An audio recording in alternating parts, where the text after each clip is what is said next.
filmed this makeup tutorial for you. It is so extremely easy. Alrighty, so first things first, I'm starting off with this under eye brightening concealer. I'm using a Pixi one. It's in the shade Brightening Peach, and it's going to help just brighten everything up and cover those dark circles. Next, I'm going in with the Cover FX Cream Foundation, and this is in the shade N40. I love using this cream foundation when I really want my foundation to look extra flawless. This just helps create an overall even base for what we're going to go in next. It's like a primer, but more than that. I love this. I love the creamy consistency of it. I'm going in with a Morphe M439 foundation brush, and this is my favorite brush to apply foundation. Next, right now, I forgot to take a clip of the product, but I'm using the L'Oreal Pro Glow foundation. This is in the shade 208, and guys, these are my self-tan shades, definitely not my regular shades. But I love that this just meshes so well with the Cover FX foundation and makes everything look glowy, even.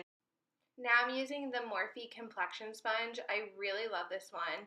I'm just taking it and really pressing all of that foundation into the skin. This is going to help mesh the Cover FX foundation with the L'Oreal so that everything is blended seamlessly. Now I'm going in with the Tarte Shape Tape Concealer, and I'm using this in the shade Light Medium. I'm also using this concealer to highlight my face as well. So I don't want to be all over just tan looking. I also want light and dimension to my face.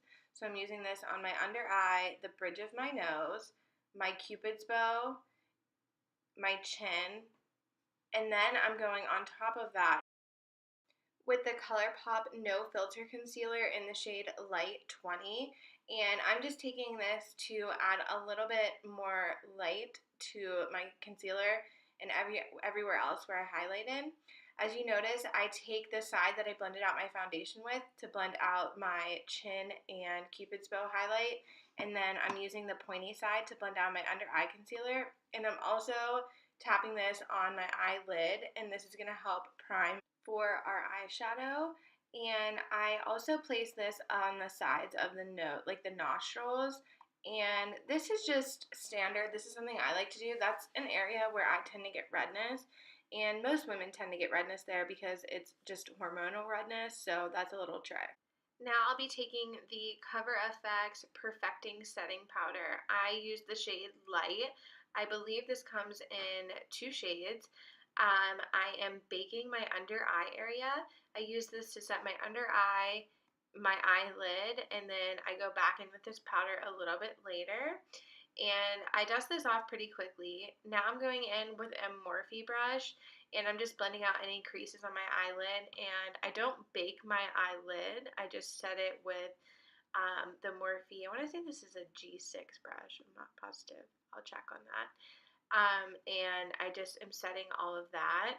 You never want to set the crease in there because putting powder on top of a crease will set it and it will not be a good look. Now I'm dusting away all of that translucent powder underneath my eye. Now going in with my favorite cream bronzer. This is one by Chanel. I can't pronounce the name, so I'm not even going to attempt. I'm using a Morphe E8. And I am just placing this right where I am going to contour. I know it seems like a little bit warm, but this is just what works for me and my skin tone. I feel like this one's pretty universal and it's so creamy. It's so nice. So I'm just blending this out with my Morphe Complexion Sponge, and I'm pouncing instead of like rubbing because it will rub the product off. Now I'm going in with a Colourpop highlighter, and this is in the shade Wisp. This one is so pretty. Honestly, Colourpop has really upped their game. Their products are so pigmented, so inexpensive. I love them. The only thing with these, you definitely have to make sure you keep the lid on tight or they will dry out. So now I'm just blending that out with my damp sponge again. I also put this on the tip and the bridge of my nose, as well as my cupid's bow and my chin, and this just brings light to all of those areas. Now I'm going in and I'm setting my contour area, and I'm using a Makeup Forever bronzer. I have no idea what the shade is. It rubbed off on the compact, so I'm really sad because I don't know which one to rebuy. But the brush that I used was the Morphe R10.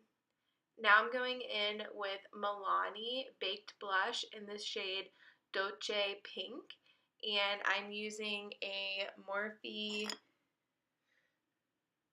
M509 brush to apply this. I love applying my blush with a goat hair brush because it soaks up some of that blush. Going back in with that same Cover FX powder, and I'm setting the bottom half of my face, and I'm using a Morphe E3 brush to apply this. I place it underneath my contour, all around my mouth area, and sometimes I take it up on the sides of my nose. That's the area that you tend to touch and like rest your hand on, so that's the areas that I like to apply powder. I'm pretty dry, so I don't like applying too much powder. Now I am just quickly filling in my eyebrows. I did kind of move fast for this part. I love the Benefit Precisely My Brow Pencil. I'm in the shade 3. And then I love topping that off with the Benefit Gimmie Brow. I just feel like it really tops off and finishes my brows. I don't love the brow gels. They just make your eyebrows hard and crusty. Going in with the first shade from Colourpop called Labyrinth, and I'm using a Morphe blending brush. This is my absolute favorite blending brush. It is a goat hair brush, but it's really sad because the writing has worn off, so I have no idea what numbers this brush is, but I will figure it out and link it down below. Anything that I was unsure about, I will link down below. I'm just dusting this shade back and forth in my crease, not being too precise. Now I'm going in with a Makeup Geek eyeshadow in the shade Barcelona Beach. And this is such a pretty cool toned brown gray, and I'm just dusting this all over my lid and low into my crease. I just want everything to be very seamless and blend beautifully. Just a very light wash of color, and sometimes adding these mauvey gray tones makes you appear even tanner. Then I'm mixing both of those shades and applying it to my under eye. I love applying shadow to my lower lash line. It definitely takes an adjustment to actually do it, but once you start doing it and you get used to yourself with shadow down there, you will be in love. I'm using a Smith 230 to apply this, and I love this for detail on the top lid or on the lower lash line. For mascara, I'm using the L'Oreal Lash Paradise. I think this mascara is so nice. It's so black. It reminds me so much of the Too Faced Better Than Sex, but I actually think I like this one better. That one got very clumpy on me. This one does not. Now going in with a MAC Cosmetics shadow in the shade Shroom. I'm highlighting my brow bone, and I'm just doing this very lightly so that everything is blended and it just looks like the light is hitting the top of the brow bone. And this really helps lift your eye area, so this is definitely a step that I never choose to skip. Now taking that same shade Shroom, I'm highlighting my inner corners. This is another step that I really don't skip too often. It just helps really open up the eye area. I do have a little bit of dark circles, and it tends to go in that area as well. So I really feel like that helps bring a lot of life to my eyes. Now I'm applying lashes. I'm applying the style Queen Bee by the brand KoKo Lashes. You can get these on Lady Moss. I'm using the House of Lashes eyelash adhesive in white to apply this, and the white does dry completely clear. These are one of my favorite styles. They're just so soft and wispy. I do let the glue dry almost completely before I apply them. That way they don't slide around. They do make lash tools so that you don't have to use tweezers that close to your eye.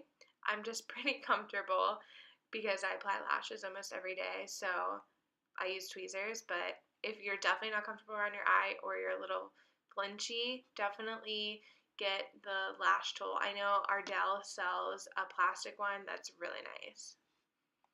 Now I'm going in with this sample size mascara. I got this in my December Birchbox. Actually, it was January's Birchbox. But this was one of my Christmas gifts from a Secret Santa. Shout out Mike.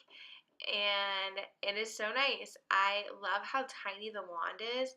I'm able to get my lower lashes so long and so dark, and that's something that I really like to achieve. I wonder what the full-size one's like, but I will link it down below. Now I'm going in with a Colourpop Luster Dux highlighter in the shade Gnomie. We'll post that down below. I don't know if I'm pronouncing that right. And I'm using another Morphe brush, and this one does not have the label either, but I will also place that in the description box below. I love applying my highlighter on the tops of my cheekbones, my nose, my cupid's bow. I'm using a smaller brush to apply this precisely on my nose. I just think that looks the prettiest when it's very precise and it really highlights the nose. If you really pay attention to a lot of celebrities, this is how their highlight on their nose is applied. And I'm going in and I'm blending that out just a little bit. And then I also take my foundation brush and just lightly apply that over top of that nose highlight to blend everything in. And then I take my damp beauty blender and press the other highlight in. Now for lips, I'm going in with the shade Poppin' by Colourpop. It is a Colourpop day. This is their Matte X formula. This shade literally lasts all day. It is so comfortable. It's so highly pigmented. I love their lippy sticks way more than any liquid lip. I think these are awesome, and the price point you cannot beat. The way that these apply, I rarely ever use a lip liner as well. Another trick would be, instead of keeping it matte, to add a gloss. So I'm going to show you guys what this would look like with a gloss on top. This is a Buxom Full On Lip Cream in the shade Berry Blast.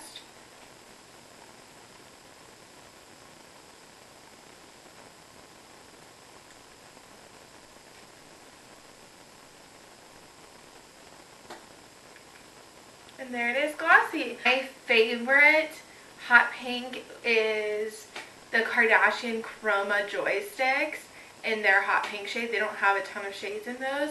And I went on Ulta's video to check and see if they had that before I started filming, and it's not on the website. So I'm going to Ulta after I film this video, and I'm going to look, and I will put it in the description box if it's still available.